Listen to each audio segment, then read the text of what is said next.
તો Vadodara airport international flight માટે તૈયાર છે। એરક્રાફ્ટના અભાવે ઇન્ટરનેશનલ ફ્લાઇટ શરૂ ન થઈ।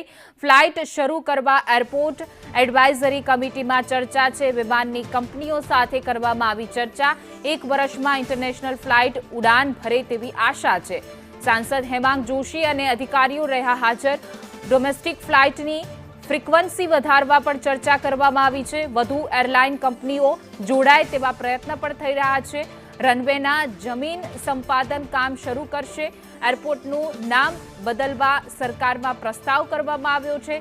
સર સયાજીરાવ ગાયકવાડ નામ રાખવા માટે પ્રસ્તાવ છે તે રજૂ કરવામાં આવ્યો છે।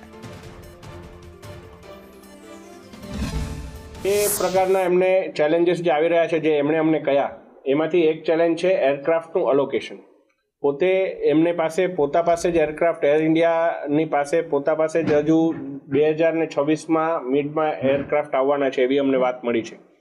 અને બીજું છે કે એમની જે પેન ઇન્ડિયા પોલિસી છે, આ પેન ઇન્ડિયા પોલિસીમાંથી એમના દ્વારા એક ડ્રો કરવામાં આવતો હોય છે કે હવે એમને કયા રિજનમાં એમને ફ્લાઇટ અલોકેટ કરવાની છે। એટલે એમનો જે સર્વે છે, એમનો પોતાનો ઇન્ટરનલ સર્વે। આપણે એક વાત હું આપને બતાવવાની રહી ગઈ કે ઘણી ઇન્ડસ્ટ્રી એસોસિએશન આપણા છે, VCCI, FGI, CII, FIC, CI, આ બધા લોકોએ વડોદરા વતી રિપ્રેઝન્ટેશન મિનિસ્ટ્રી ઓફ સિવિલ એવિએશનને આપેલું છે।